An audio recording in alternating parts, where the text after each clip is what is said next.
All right, hello and welcome everyone to our Prevention Matters panel session, bringing duty to assist to Canada and what Winnipeg can teach us.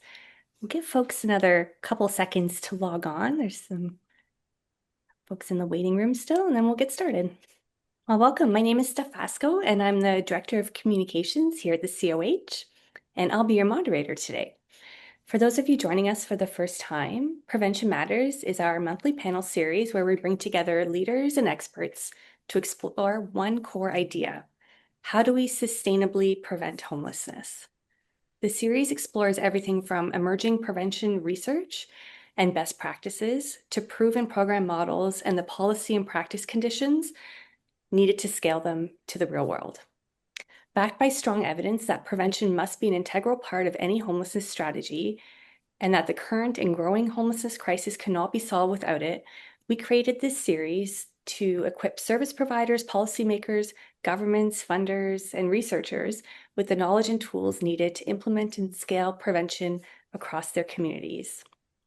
But before we get into today's discussion, I'd like to first pay respect to the traditional guardians of the land where many of us are calling in from today. So at the COH, we recognize the long-standing and ongoing relationship that Indigenous peoples have with Turtle Island, which includes both ceded and traditional land, and also includes land known as Canada. So we're based at York University in Toronto, so we acknowledge our presence on the traditional territory of many Indigenous nations. The area known as Tkaronto has been caretaken by the Anishinaabeg Nation, the Haudenosaunee Confederacy, and the Huron-Wendat. It is now home to many First Nation, Inuit, and Métis communities. We acknowledge the current treaty holders, the Mississaugas of the Credit First Nation, and this territory is subject of the Dish with One Spoon Wampum Belt Covenant, and an agreement to peaceably share and care for the Great Lakes region. So if you're unfamiliar with the territories or languages and treaties of the land you're calling in from, we invite you to take a moment to learn more. Lindsay will be sharing the digital native land map tool in the chat where you can find your location and explore the information in more detail. So we are so grateful that we're able to gather virtually on this land today to explore an important topic, preventing youth homelessness. Some notes about today's session. So part of what makes Prevention Matters so valuable is the two-way dialogue. We really encourage you to share any reflections or ideas that resonate in the chat throughout the panel. And we also know that many of you have come with questions for our experts here today, so we'll be hosting a Q&A at the end of the discussion. And as always, just a reminder to keep the conversation and questions in the chat kind. As you see, we're recording today's panel, and we'll be sending the recording along with any additional resources, the PowerPoint, everything discussed today via email to everyone registered for the event. And now it's my pleasure to introduce you to our host, Stephen Gates. Hi, everyone, and welcome. I've really been looking forward to this episode because it's very exciting. It's about innovation, it's about young people, and it's about trying some really new ways of coming at the problem of homelessness and youth homelessness in particular. So we're going to talk about duty to assist, give you some background about that, but we're going to see what might it look like if we actually put it into play. And so we have some guests here who have been doing work on this in Winnipeg. They published a great report last year. And so I'm just going to introduce them now and then ask them to introduce themselves. So we have with us Janine, Jaden, and Rihanna. Do you want to say a bit about yourself, each of you? Yeah, thanks, Steve. So my name is Janine Bramadat. I am an ally within this sector. I'm a settler on Treaty 1 territory, and I come to this work through my role within various systems, working to prevent experiences of homelessness. I approach this work with a tremendous degree of humility and gratitude to work alongside such brilliant lived experts and youth and Indigenous community members. And so while I'm not speaking for Indigenous communities, I really work to ground conversations in truth and, in what's been entrusted to me, to uphold respect and reciprocity. Thanks. Hi, everyone. I'm so honored to be here today. My name is Rihanna Vasic. My pronouns are she, her. I currently work at End Homelessness Winnipeg as an admin assistant. And for the past year and a half, I've had the privilege of being involved with the Duty to Assist Winnipeg project, first as a research assistant and also as a youth council member. I'm 24. I am Métis and also first generation settler. I've lived in Treaty 1 territory my whole life. I'm an artist, I'm a cult survivor, and I have lived experience with housing instability and youth homelessness. Miigwech. Hello, my name is Jaden. Pronouns are they, them. I'm a Métis non-binary person. I'm also neurodivergent. I come from lots of lived experience of homelessness and just facing a lot of adversity throughout life. Currently, I am working as a peer support worker with the Canadian Mental Health Association. I'm on a Housing First team, so I'm actively in community and helping relatives get housed. I was born here on Treaty 1 territory, born and raised, and currently I am a part of this project as well as my everyday work. Starting in September, I am returning back to university to continue to get a bachelor's in psychology. And I came through this through another project that I did called Art as Knowledge Mobilization, which was a whole research project about also the experience of youth homelessness. So it led me to here.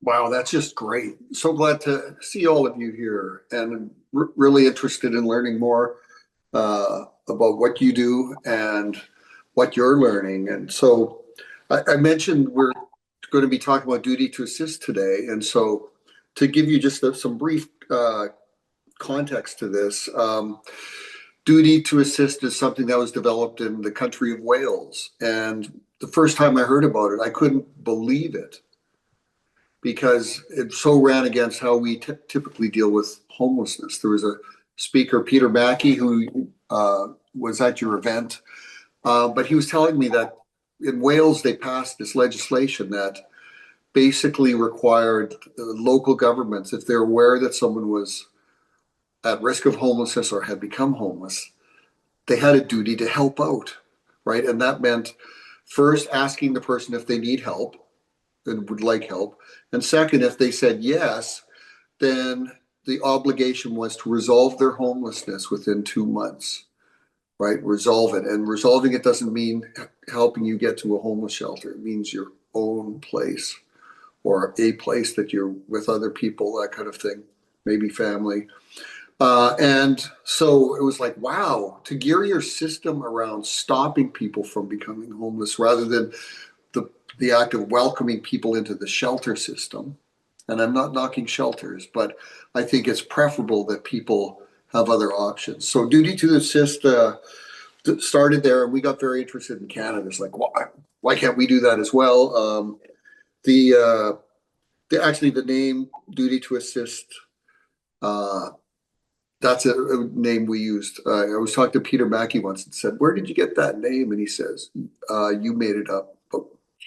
I was like, I don't remember that. But anyway, they now have reformed their legislation to make the obligation not just people who work for the municipal government, but teachers, anybody who works with youth would have this obligation. And it's kind of how you've built yours out. It isn't just like go down to City Hall. Like, what young person's going to say, I need to go to City Hall and ask if, they can help me with some family mediation. Like, that's not how it's going to work.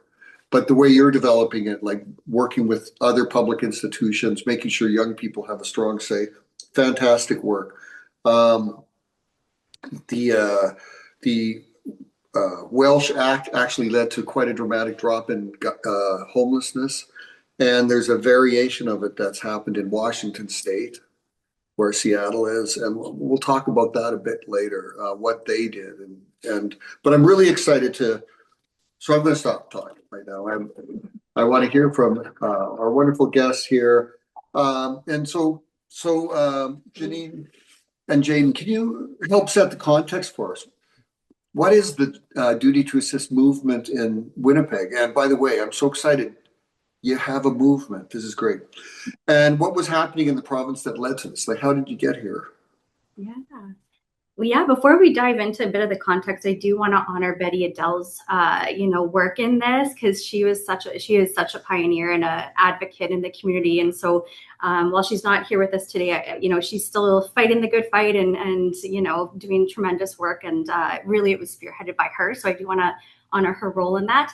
I think, just to ground the conversation, having an understanding from the point in time count, the 2024 point in time count, that found 2,469 individuals to be experiencing homelessness on a single night in November 2024. Taking what we've learned from those statistics, that we now understand, 22% of those respondents were youth. And so the other piece of data that we have is the by name list that was released in March 2026, which actually is about 3.3 times higher than that number found in the point in time count, so closer to 8,200. So if we took that understanding and times our 22% by 3.3, we have about almost 1,800 individuals who are youth experiencing homelessness in Winnipeg. That's just Winnipeg alone. And so we know, coming out of COVID, the numbers of hidden homelessness are quite high, but it's also very hard to track. We don't really have any centralized data on young people who are experiencing houselessness, but we definitely have a lot of connections with different service providers, including those from the justice system, education, CFS, children's and adult disability systems, and mental health and substance use systems, where people don't have anywhere to really call when they have a young person in their life, professionally or personally, who's experiencing houselessness. So there's a call from community and a call from Indigenous leadership to have less punitive systems and more, focus on wellness and retribution. Yeah. So the idea of restoration instead of retribution kind of comes from a paper that I wrote in university, actually. That was about the just prison system and everything like that.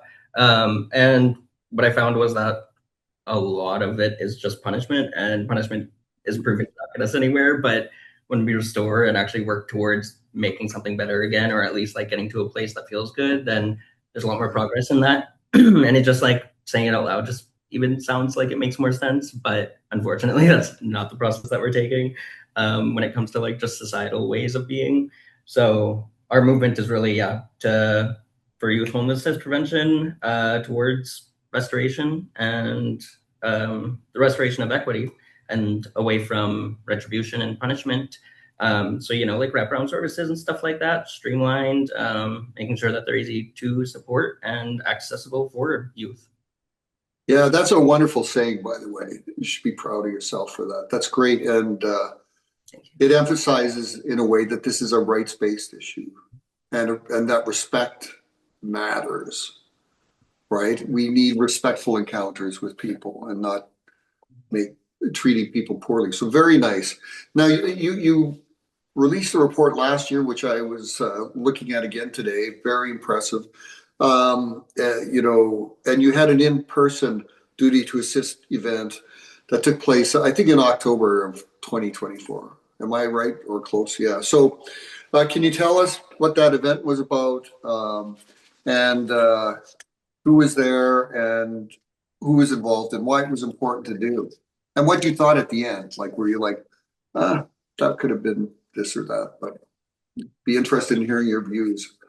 For sure. I think we might have a slide that kind of goes over all of the participants, but really the lead up to the Duty to Assist event started in June, July 2024.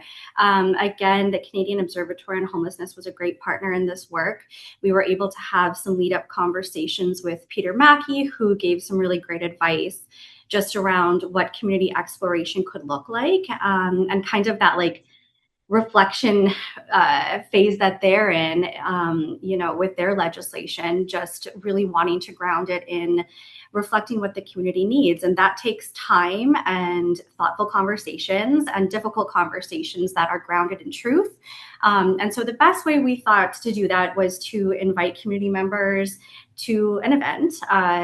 to have these conversations. And so we first invited about 20 lived experts to participate in the creation of the questions we wanted to ask at the event, and then build out the list of folks we were going to invite. And so we wanted to make sure that it was cross-sectoral, that we had representatives from the various provincial government departments, as well as Indigenous governments, and then our community, of course, and Winnipeg-based school divisions. So we were lucky enough to have about 80 service providers attend over the course of 2.5 days, and some brilliant guest speakers, including you, Steve, and Peter, who was able to join us as well.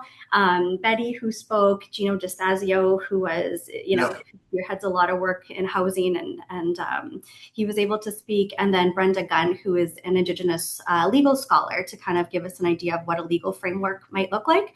So we held 4 breakout sessions. Lived experts were at each table, so that again, these conversations were driven in a truthful way rather than, a way that kind of looks at mandates. We wanted to get outside of, this is our mandate and this is how we're preserving our mandate. We wanted to get into that community exploration of what if, right? So yeah, we held a 2.5-day event, which was greatly attended. I think there was a lot of inspiration and creativity throughout the 2.5 days. And then we had about 100 pages of notes. And so we then invited 4 lived experts to review the notes and come up with some thematic analysis, which resulted in the report. Well, it was an amazing event. The variety of people that you had at the event was like, you rarely see that. Like all these people who were coming from, schools or different organizations there and committing to 2.5 days, as you say. And, the powerful role that young people with lived experience played. And Betty Adele, awesome. But it was an amazing event, like just amazing. And it's like you're talking about a movement, like movements start somewhere. And if that's the kind of start you have, things are looking good for you. So, Rihanna, in your report, the report asked readers to consider Dr. Cindy Blackstock's breath of life theory. What is the breath of life theory? Why is it important when thinking about duty to assist? For sure. Steph, would you mind putting up the next slide there with the illustration? Oh, there we go. Thank you. So I did this illustration and we used it for the cover of a report. So this was all, the breath of life theory was researched and put together by Dr. Cindy Blackstock, and it served as a huge inspiration for the structuring of our findings when we went to put them in the report. We were having some conversations and learned that Maslow's hierarchy of needs, which a lot of us are probably familiar with, like that triangle where you move up, that was actually based on his time spent learning the teachings of the Blackfoot Nation in Alberta. And wanting to bring an Indigenous lens to it, we realized that the Indigenous hierarchy of needs is not hierarchical at all. So our human needs are interconnected and they're equally important throughout our life, rather than that stepping stone hierarchical view. And this encompassed all of our findings. The theory stresses that we all come into the world having innate value. It's not something we have to earn. We are interconnected with the earth, with the universe, and our individual and communal well-being is made up of our physical, emotional, mental, and spiritual needs being cared for. This is a relational worldview that focuses on the importance of interdependence and community. And we really wanted to focus on the fact that youth are experts in their own needs and they deserve their voices to be heard and valued. This illustrates the importance of our interconnection and collaborative work. There's no division of, or there shouldn't be a division of silos or sectors. The gradients in the illustration show that everything bleeds into one another. So when some needs are unmet for a person, it will negatively affect the whole of that person as well as the community. But on the other hand, positive effects also ripple outwards, and sometimes things that seem small are huge wins that can build up a person's self-esteem and self-efficacy, and leading them to lend a hand to other people or advocate for themselves. That's excellent. It's really wonderful to hear I know in your findings, I'm jumping ahead here, but I'll jump back. You mentioned interdependence, and that's really a key factor in Indigenous ways of knowing and being, isn't it? And, so it's something that should be for all young people. We should think, regardless of where you live, focusing and supporting the interdependence of young people is probably one of the best things. We get away from independence. Like, I'm not independent. I'm not even mature. But anyway, so so in your report, all of you can answer this, right? You identify 7 key pathways and systems that lead to youth or young adults entering homelessness. And this emerged from the event, and I went through that very carefully, and it's like, wow, you've like really created something with the 7 pathways here that is a conceptual piece, right, that guides the work that has to be done. So what did you find in doing these, and how did you come up with them? Yeah, Steph, would you be able to put up the next slide as well? We have a bit of an infographic that Janine made. So we found that youth homelessness is the outcome of broken systems, and it's rooted in the history of colonization, the impacts which we all feel every day in tangible and damaging ways.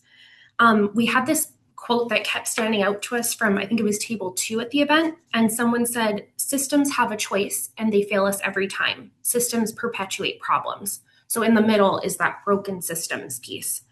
We've been operating within these same westernized colonial structures for generations, and we've seen the root of the problem stay the same, leading to these cycles that constantly repeat. We don't believe that we can create true lasting change from these systemic issues if we stay stuck within the walls of the systems that have proven they don't work. And I think there's also a big focus that that youth homelessness or any homelessness is not a personal or moral failing. It's directly from these systemic issues that come out on an individual. So the first one is colonization, like I just spoke about, which leads to community displacement, systemic racism and discrimination, and then due to the residential school system, a disconnect from Indigenous cultural ways of knowing, being, and doing, and then the impacts of intergenerational trauma. Yeah, and then substance use order was a really big one in there. Just not even the fact of using substances, but the fact that we don't provide harm reduction to the extent that we should, or we just don't even have the resources to be able to do that for the people that are trying to offer those resources. But yeah, so we just need a model of care with more like harm reduction that is also youth focused, where we're getting the opinions and the ideas from youth, because nobody knows youth better than themselves. So why are we looking outside of the scope of the people who we're trying to help when we're asking how to help? And yeah, just also a lot of programs are like so age-based and stuff like that as well. So if you are going through any sort of addiction or anything like that, then it's kind of just a wild goose chase to go around and find some place that you feel like you're going to be able to be getting that support from.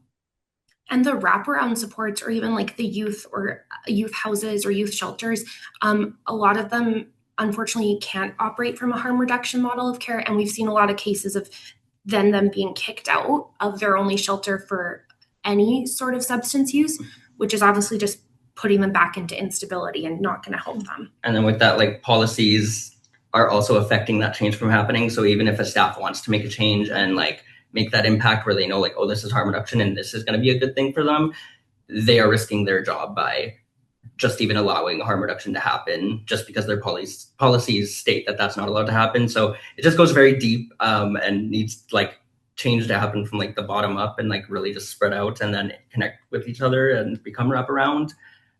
Because also all these things are connected. So like poverty, substance use, CFS, especially if you think about when people age out of CFS, they're kind of just like booted out to be on their own without any support.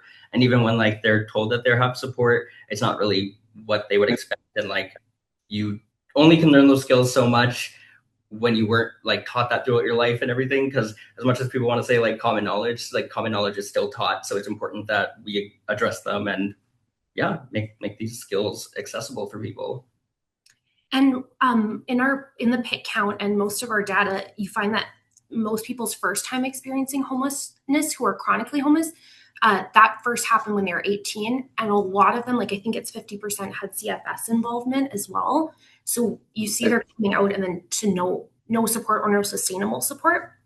And I also just wanted to mention for the poverty finding, that includes like lack of affordable housing and low vacancy rates. A huge thing that came up was we could solve that with a universal basic income and by building more affordable units and then having rent geared to income. So that's this huge issue that's affecting everyone, but it's kind of a simple, not easy, but simple on paper fix. Yeah, and addressing all the needs of anyone that's in kind of like their own group of people, including 2S LGBTQIA, and because just existing that way isn't okay for some people. So like they tell their family they're kicked out and now they don't have a place to be because of that. And there's only so many places you can go and get that support. And even if you're not comfortable in who you are yet, it can be really hard to get support with that as well, because you might be scared of just yourself in a way, you know? Yeah. This is really so interesting. And all of these things intersect with each other, right? Like if you're, 2S LGBTQ, it may be that you need substances to get by. And what you don't need is to be discharged into homelessness. So like this, all these pieces kind of work together. So it's very interesting. Gets you thinking, but like these kind of conceptual pieces are where we get the new interventions that are actually going to be more helpful. Your report also identifies key findings. I mentioned the interdependence one there. And what could these things look like under a duty to assist? What did you find when you were looking at these different things? Yeah, so if we want to go to that next slide, we found kind of like 5 different points that encompassed everything that we were thinking or that we read and noticed repeating. A big thing was accountability. So I think of specifically CFS when I think of accountability within the duty to assist. And that would be like not just because someone's 18, not just letting them be on their own, like knowing that people still need support just because like society says you're an adult doesn't actually mean that you're ready. And like, I think that CFS should be responsible a little bit more for like doing that, and that there should be a little more just some changes. And that's like where it comes back to policy. Like, I think that we just need to like kind of review things and realize that it's more harmful than it is restorative. So yeah. Sure. Yeah, and then just looking at what types of supports are embedded within community, that co-location piece is huge, right? And so I always want to caution that this was a Winnipeg-based event, and that, we'll talk about it in a little bit, but this is likely a provincial movement. And so this is one lens, but we also have to consider different geographic locations and where resources are offered, so that resources are not led solely by adults, but also by peers and lived experts. And that you have kind of a cross-representation of types of supports, including like the financial literacy. Right. Yeah. And like, honestly, with that, especially just being someone who is working in Housing First and is a peer support worker, but comes from the lived experience of everything, I feel like it's super important that we truly do honor lived experience, and that we start to really implement that within these resources of getting more staff into there who have gone through these things in like the actual process for themselves, because that's like who would know best is the people that have gone through it. And also that does fall into the life skills and everything, because with that, I think of myself where I wasn't taught things like cooking and all of that. I really, especially finances, that was something I really had to teach myself, or find resources, which was never easy, to help me through it. And even if you do find a resource, it's very limited and they can only do so much for you. And when you live in survival, then managing bills is not really something that you're worried about when you just need to stay alive. So like, even if you learn these skills, you can't always implement them because you're literally just surviving. Right. Yeah. Yep. with that which I think goes back to the accountability piece, because we've had so many of us on the youth council, how many times did we actually reach out for help, which is such a hard thing to do regardless of your age, but especially when you're like a teenager, like making that first reach out for help.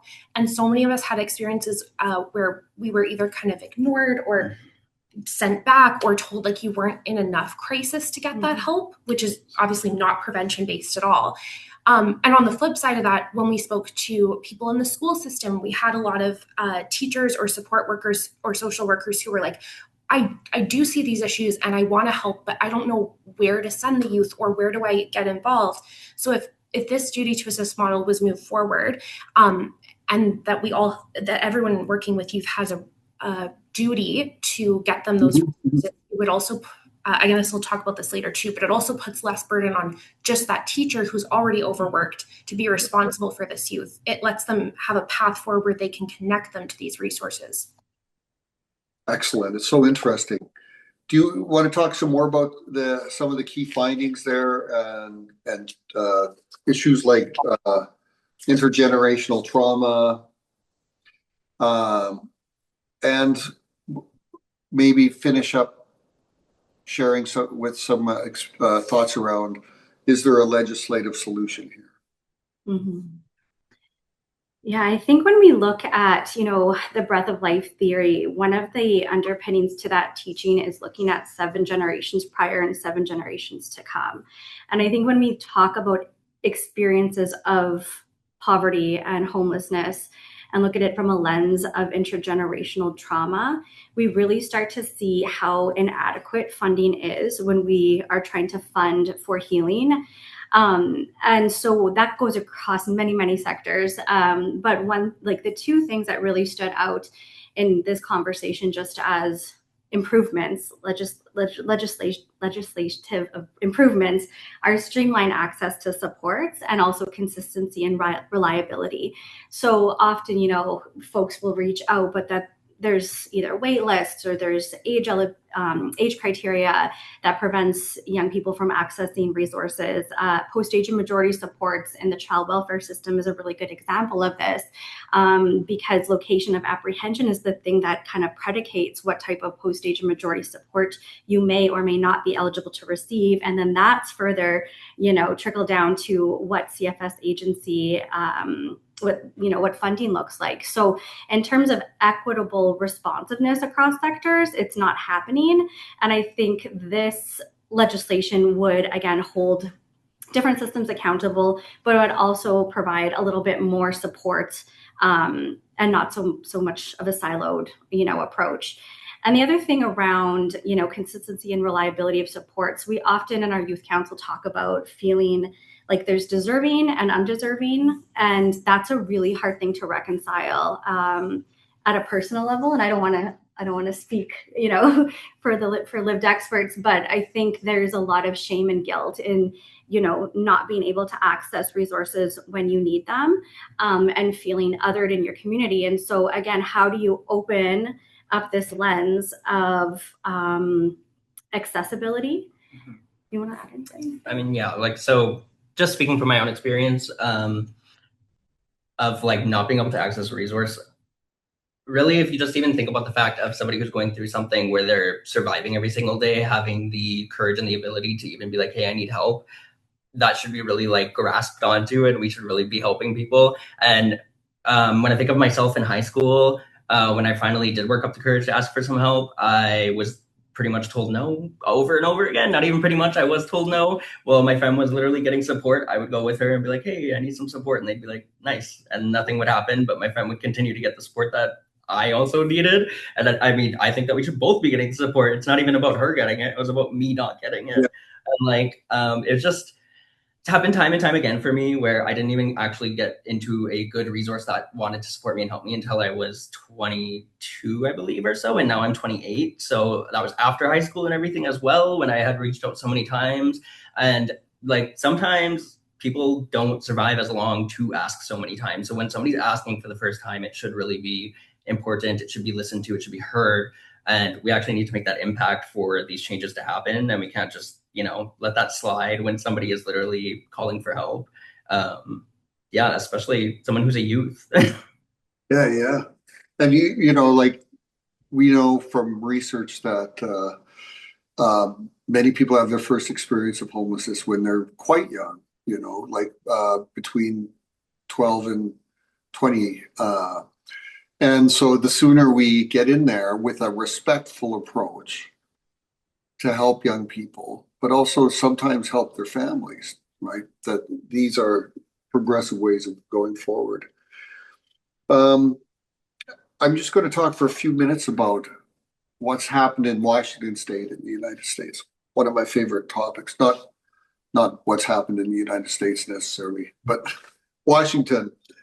So, you know, like your idea of, like you've got this so well thought out what to do. There's lots of moving parts there, but they all make sense. One of the things in Washington State that they did was respond to a problem that you've spoken about. You call it your term for child welfare is different than in Ontario, but child welfare, criminal justice system, healthcare, all of these public systems regularly discharge people into homelessness. And, you know, so even though the evidence says if you discharge someone from prison into homelessness, they're quite likely to reoffend, right? So you're actually investing in crime. But you know, forcing young people to leave care, you know, like it's horrible. So what they did in Washington State, they did something that we don't do often in Canada, is they used legislation to change things. And they passed this legislation in Washington State that made it so that you weren't allowed to discharge any young person into homelessness. You just no discharges into homelessness. And they passed further legislation to, you know, indicate how this was supposed to work, and but also that it had funding attached. And because often what we have with legislation is a really good idea, but there's no money attached to do the work, and so nothing happens. And so I think your idea of you know, trying to get some legislation on this is like really important. And I think you know, you could you would be setting an example for the rest of Canada, where provinces and territories are often not very strategic, but this is a way to do it and build in the obligations. So thanks for taking that. You end the report by asking if duty to assist were implemented well, what could it mean for young people, service providers, and the broader community? What's it going to mean, both at an individual level, but also the community? Steph, could you put up our next slide, which is a beautiful illustration that was done by artist Cale Shepard. And that was from sitting in on all 3 days of the event and putting together those findings. It's really like a path. There's so much to look out there, and we do have posters. If anyone wants, we can mail them to you even, but please take a look. So what would it mean to youth, young adults, and our community and service providers? It would change everything. Just everything. It would mean that youth are being listened to and heard, and their voices are being valued, and they feel like they matter and they deserve to get supports and help. And then it would also mean that they're not being turned away or pushed aside when they ask for help, like we've been talking about, or being told that they're not in enough of a crisis, Yes. not homeless enough or not suicidal enough to get that help, which is like we're essentially waiting for the worst to occur before we get that help, which doesn't work. And it would mean hope, which is really everything to anyone struggling, but especially youth, right? For service providers, it would mean that they aren't getting as burned out, that their work is sustainable. I think most of us in this field are here because we really genuinely want to help and we care. But for so many reasons, including the lack of funding, lack of resources, the red tape and bureaucracy that you need to face to just fight for basic needs for your participants, and that leads to the despair of like, everything's just getting worse. And And it would also mean that social services and frontline workers are respected and given the tools they need to do the amazing work that they're capable and want to do, and being paid a living wage in accordance with their highly skilled work. And then finally, it would mean like less burden would be placed on each person or team. Like I was speaking about earlier with teachers or social workers in schools, also social workers, CFS workers. So the work would be spread out sustainably and divided throughout many levels, which means that you can continue to do the work without it being put on one person who then needs to go on a stress leave or quits. Yeah, and I think another big part of that is like just the whole idea of it being about prevention, because like exactly like Rihanna said, why are we waiting for the worst to happen when we can work on the prevention prior to it happening? So the biggest goal is seeing the tower start to fall and just being able to support that and like hold it up rather than letting it crash, crumble, and then have to rebuild it from scratch, because that's a lot harder to do than to just support and kind of, restore. Yeah, and then also with the service providers, I think it's really important to like speak on it as someone who is in community directly working with relatives going through these situations. That like the burnout is very real because we're working against a system that wants to work against us all the time, whether they say they want to work against us or not. It's them working against us. And then they're even doing things like where we just implemented something here in either Winnipeg or Manitoba. I don't know if it was the city or provincial, but where the encampments aren't allowed to be near essentially anything, pretty much not allowed to exist in a tent in the city of Winnipeg, because all the rules make it so that it's like can't be near a school, can't be near this, can't be near that. So what is the solution is to just push them out. It doesn't make sense because people don't just disappear. They have to go somewhere. So just because you don't see them doesn't mean that it's not, or it doesn't mean that it's fixed. Yeah. I like the things all of you say. Like, it's so values driven, hope and respect and working to help people, because there's so many things where it's like, how did we ever come up with this idea to treat people so poorly? Well, we know a lot about that. So you've been doing all this great work. I have one last question, then we'll open it up for questions from the audience here. So you've gone on this journey.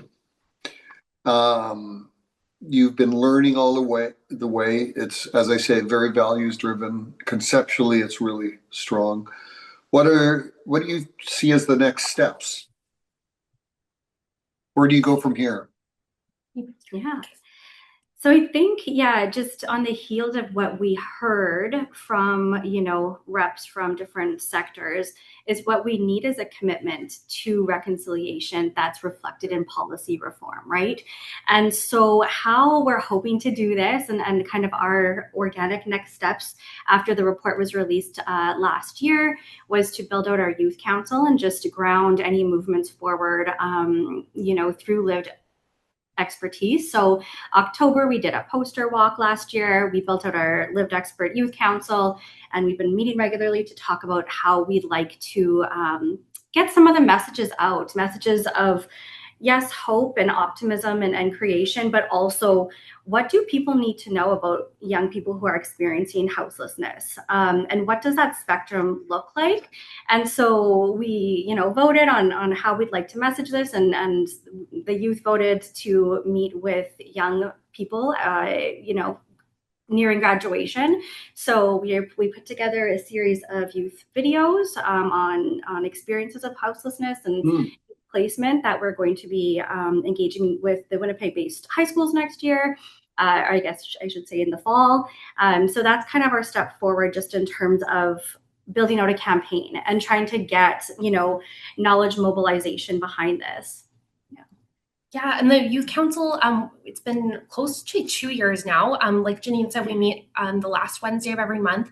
And I think there's so many amazing ideas and like just conversation that happens there. But something kind of unexpected was we didn't realize how much of like a safe space and kind of like a home it would feel like for our members. I know a lot of people come, we share our celebrations, our setbacks, but they just are like, okay, I can say anything here and I'm going to make it, no matter what's happening. Like the way people consistently attend these meetings, no matter like how messed up things are, but they're like, I want to be here because I don't I really want to make a difference, but I also just want to be in community. And I feel like a large part of that too is exactly the community of it all, where you get to be in a room with people that get it in a way that a lot of people don't when you're just going out and about in life. And we get to share ideas where like others are like, wow, yeah, that makes so much sense, instead of people being like, but what about this? Or like, just because they haven't experienced it, so it doesn't process as quickly for them, or like they have further questions because living it is so much different than like just hearing about it. But with all these fantastic things that we are doing, we're going to be actually posting it all up on our social media. We did make an Instagram. Title is Duty to Assist, but it's the number 2. So Duty to Assist. And we don't have anything posted yet, but we're, working in the background to get that all going. Including our logo as well, which Rihanna made. Oh yes, Steph, if you could just share that very last thing. Oh, please. Yeah. Sorry, right before we go, we are also just kind of in the background meeting with provincial government departments, reaching out to First Nations communities to start that engagement process with rural remote communities, as well as building a partnership with the Faculty of Law and the Manitoba Law Foundation. So that's going to help us create more of that legal framework that'll help move us forward from, the policy reform perspective. So yes, sorry. Yeah, so much stuff happening in the background. Just to finish off, yes, okay, this is our logo. I created this based on all of our conversations and everyone's ideas in the Youth Council. And starting with the house, just to represent that we are working to make sure no youth is homeless or unsheltered. Inside the house is the medicine wheel with hearts, just to show that everything we do is grounded in the 7 sacred teachings with love for each other, ourselves, and the community. And that in the Indigenous ways of knowing, doing, and being, that must include mental, physical, spiritual, and emotional needs. And then the house is being held up by 3 people that I kind of made abstract so they could represent any age, race, ethnicity, gender, or social background, which shows that all of us have a duty to be involved. And then they're holding up this little brown floor, which is a concept that Jaden brought to the Youth Council. And it's the idea of a floor representing a physical place, a foundation that holds you up, but also the metaphor of having a place to fall back on. And so that includes your support system, your loved ones, your circle, the community. As you gain more stability and build out that support system, you build this floor for yourself to fall back on that will support you when challenges arise. And I know a lot of us have really felt like the Youth Council has been that for us. And that floor will hold you up through tough times. That's fantastic. I love the whole story of the different parts and why they're there. It's an excellent logo. Great. So thank you for all of your comments. Now let's see if there's some questions. I'll hand it over to you, Steph. Yes, questions are coming in. This is really great. Let me find the first one here. Okay, so Thania says, thank you for your innovative and significant work. What are your thoughts about reproducing your movement in other provinces with the support of academic institutions and other institutional stakeholders? I think we'd be really interested in that. Definitely. I feel like we're just working on expanding it out of Winnipeg even, and then like the more movement the better. And like, I mean, maybe we could even, if that like was something people are interested in, maybe we could even discuss like having Youth Council come from different provinces so they could be involved, because we do have it on Zoom as well and stuff like that. Right. And if anyone maybe wants to have meetings with us, we'll have all our contact information. If it's something that we have like a framework for, that you could just get ideas and bring it to your own province. Yeah, even messaging our Instagram. Excellent. I concur. I mean, I think like, yeah, any collaboration that could occur and help elevate the messages coming out from, this report, but also from lived experts is really important. I think what's been interesting is also looking at the Waterloo ruling and just how disparaging some of the response was from, different newspaper articles, the community, and just so I think, like, again, coming to the table to have some of these collaborative conversations is a huge step forward. And yeah, we would very much welcome that. And we take everything back to the Youth Council, so that's why I look to these two to answer first. That's great. Right. Excellent. So Warren asks, and I think this is a bigger picture question about funding and where the money comes from, but he wants to know how to make funding an incentive to change systems rather than a reward for warehousing homeless. It's a big question. That's a very good question. So Sorry, so the questions about how to, like, kind of get it funding incentivized. Yeah, I think it, like, sorry, do you guys? No, please. Yeah.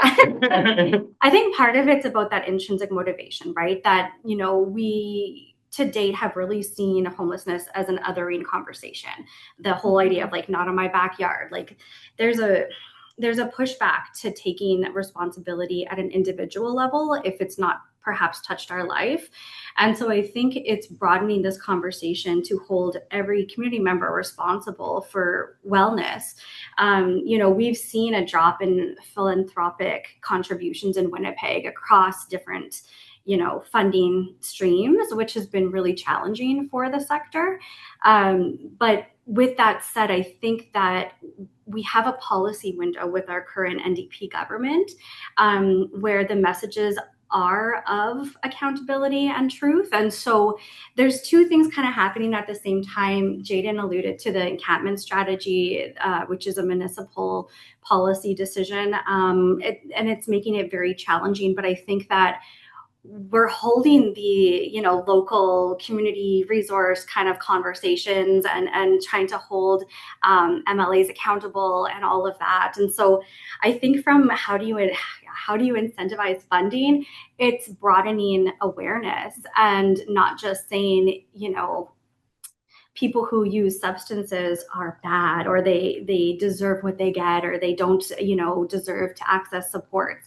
That's simply not true. And once you engage in conversations with people and understand, you know, their lived experience, is where I think we become more intrinsically motivated to respond. And so that's part of our goal with the campaign movement that we're now starting, you know, to look at driving in the fall. Yeah. I feel like also, I'm sorry. I feel like a large part too is like, I lost my train of thought because of that. No, don't be sorry. You go first. I'll find it. Okay. I'll find my way back. The only thing I was going to add was, like, for people who aren't as, like, I guess empathetically driven, to say it that way, there is, like, the cost savings model that, okay, yeah, that we can bring to government, I guess, a little bit, or when we're getting down to the nitty gritty of, like, if you're asking for grants or more funding and those levels, just if people can't find it in their hearts to be like, okay, that person shouldn't be unhoused, they can be like, okay, well, I don't want to pay taxes for the justice system and the emergency system and all those things. So it's more money. To literally allow what's happening is costing more than if we were to start putting solutions towards it. What I was going to say is, like, I think language also scares people. So I mean, I'm just very direct and passionate about this. And I feel like even me just being like, oh, they need to take accountability and calling out CFS and stuff, I feel like that scares people, but it's just the truth. And, like, the truth is a fact. I'm not trying to hurt anyone's feelings, but the fact of, like, somebody were to have hurt feelings, I think that really shows that my point stands true. And because, like, the reason that feelings might be hurt is because they know that these things are happening, in my opinion. So I just feel like being open to hearing that. And I think that's part of honoring lived experience, is understanding that, like, we don't need to come in with, like, this sort of, like, professionality that a lot of it just kind of stems from whiteness. So, like, that's not necessary, in my opinion, where we could really just kind of delve into more of, like, an Indigenous perspective, or like a two-eyed seeing kind of strategy, something like that. Anti-racism. And yeah, anti-racism for sure. Great. Great, thank you. Yeah, so we have a question from Miraz, who says, what improvements or supports would you recommend to CFS or the provincial government to better support youth transitioning out of care? Janine actually has a whole side project. I don't know if I can plug that, but I've been involved with that a little bit. It's called Right to Home, and it's specifically focusing on youth coming out of care and the AYA agreements and supporting them to not be homeless after. Mm-hmm. Yeah. Thanks. Yeah, so the Right to Home project is a multi-year project that is really a responsive evaluation on post-age and majority supports that are accessible to youth exiting care. I know that's a lot of words, but really what it boils down to is looking at the different types of post-age and majority funding streams, and also comparing it to what the community needs. So phase one is interviews with First Nations lived experts who have exited CFS into homelessness to get a sense of, what are the interdependent living needs? What are the different housing models everywhere from like rapid rehousing, housing first, for higher acuity folks, what do intense wraparound services look like? How well is that funded through the province? And then what is supported within communities? So we have a jurisdictional scan component as well. And then our second phase is a deep dive with CFS providers as to how well do they feel they can uphold their mandates and their code of ethics as prescribed, in the College of Social Work, which is really, really challenging due to the demands and the caseloads and the complex needs of young people. And so it really, like, these two projects are kind of combining right now. That report will be released in hopefully September of this year, and does reflect a lot of that deep dive conversations with lived experts and CFS providers. So, and if it's the Mayraz, I think Mayraz was part of our project team. Yeah, at the Manitoba Métis Federation. So if it is him, hello. And thank you for your question. Excellent. Well, I think we're at the end. We've got one last question, more of a comment asking if folks are able to use your illustrations to spread the word about Duty to Assist. I would love that. Yeah, for sure. I think we're tag us. Jane said tag us on our Duty to Assist. Excellent. Yes. Yeah, we dropped the Instagram handle in the chat. And if folks on the call would want to be connected with the team, reach out to us. We'll drop our email in the chat too, and we can connect everyone up. So you'll be able to access all of this info. We'll also, of course, send out all of these resources in the next week or so, and we get it all organized. Perfect. Any last words or last questions before we close up? I think just a big thank you for attending and for caring about this topic, and continuing, to advocate within your sectors and different, streams of work. This is a structural advocacy movement, right? And so it's going to take time. It's going to take a lot of hard conversations and a lot of reflection on our current policy and forward thinking. And with that, it sometimes comes a little bit of hesitancy because we don't know what that looks like exactly. But I think just entering a space where you can explore what policy reform could look like and ground it in what we know so far is just such an important thing. So thank you to everyone for attending, and thank you to the COH for making this a priority.